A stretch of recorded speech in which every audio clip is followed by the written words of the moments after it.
चुनाव से आज से नामांकन का सिलसिला शुरू हो चुका है। समर्थकों संग पहुंचकर प्रत्याशियों ने नामांकन दाखिल किया। फतेहपुर 84 ब्लॉक की द्वितीय सीट से बीजेपी प्रत्याशी ने पर्चा भरा है। बीजेपी प्रत्याशी महेश दीक्षित ने, जी हां, आपको बता दें कि बीजेपी प्रत्याशी महेश दीक्षित ने अपना नामांकन किया है और उनसे हमारे संवाददाता ने खास बातचीत भी की है।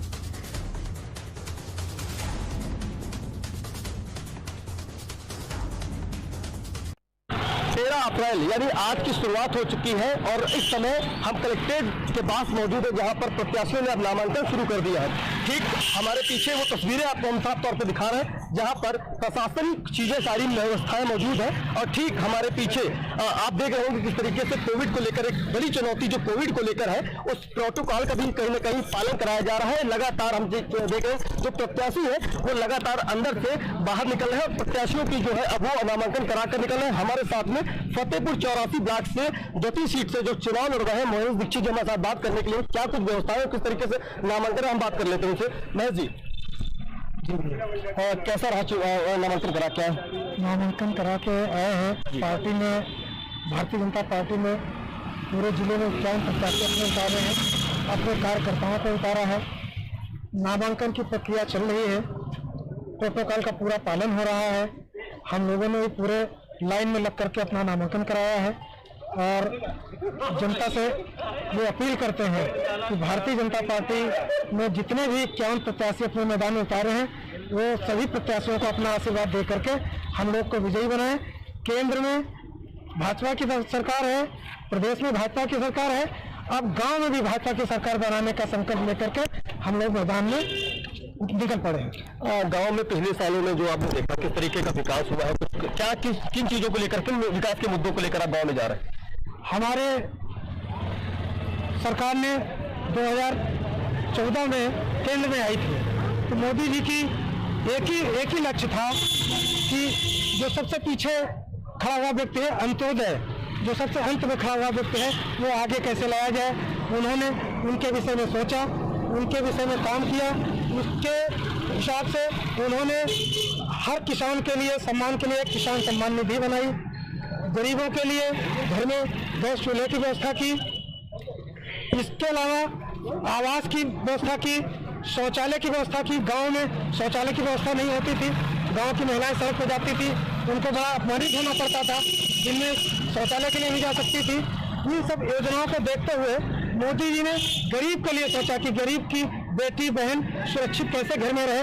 हम मोदी जी के और योगी जी के विजन को लेकर के गांव में जा रहे हैं। हमारी जनता ने हमें केंद्र में भी बिठाया है, प्रदेश में बिठाया है, लेकिन इसके पहले जो गांव की सरकार थी वो हमारी नहीं थी। उन लोगों ने, गांव के कुछ प्रधानों ने, कुछ अन्य लोगों ने, जो विकास कार्य थे, ब्लॉक प्रमुख थे, उन्होंने ठीक से जमीन पर काम नहीं किया है। जो काम हुआ है उसमें आधा अधूरा है।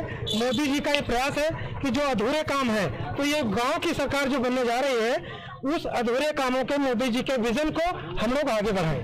क्या कुछ आपने अभी तक देखा है आपके गांव में, ऐसी कौन सी बुनियादी सुविधाएं अछूती रह गई जो अभी तक 5 सालों में नहीं हो पाई, और आप जीतने के बाद यदि आप जीतते हैं तो उनको जाके आप पूरी कराएंगे?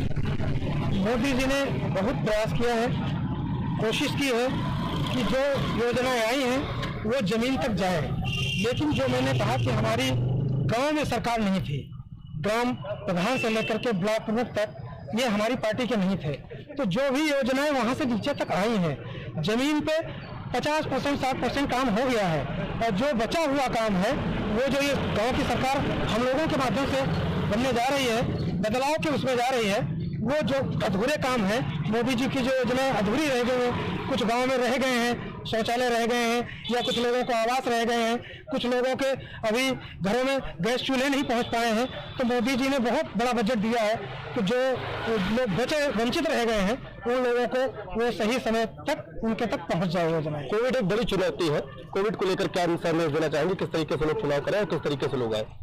हाँ, आज बहुत महत्वपूर्ण विषय आपने उठाया है। कोविड दुनिया के लिए बहुत ही दुखद समय लेकर के आया है।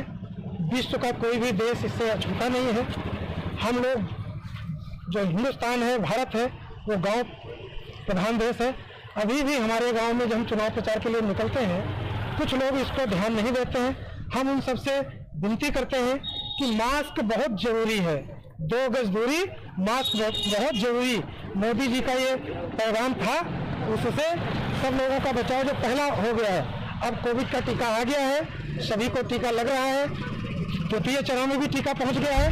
हमारा निवेदन है क्षेत्र की जनता से, पूरे जनपद की जनता से, कि मोदी जी के इस मिशन को कम से कम हर आदमी सरकारी अस्पतालों में फ्री टीका लग रहा है। जो देश में जाएं या प्राइवेट लगवाएं तो बहुत पैसे लगते हैं, लेकिन मोदी जी ने हर गरीब अमीर के लिए फ्री टीका कर दिया है। सब लोग सरकारी अस्पताल में जाकर के अपना अपना टीकाकरण करवा दें। तो ये थे महेश दीक्षित उर्फ मुन्ना दीक्षित जी, इनसे बात की है लोगों ने और साफ तौर पर इनका कहना है कि प्रोटोकॉल जो कोविड को लेकर है वो एक बड़ी चुनौती है और ऐसे में चुनाव भी एक बड़ी चुनौती होगी। हालांकि आज से नवरात्र की प्रारंभ हो चुका है और ऐसे में नामांकन भी अपने आप में एक बड़ी चीज है कि लोग मुहूर्त देखकर ज्यादा से ज्यादा लोग नामांकन कराने के लिए कलेक्ट्रेट पहुंचे हैं। हालांकि नामांकन का काम अभी तक चलता रहेगा। उन्नाव से जोशी मुश्किल संकल्प दीक्षित।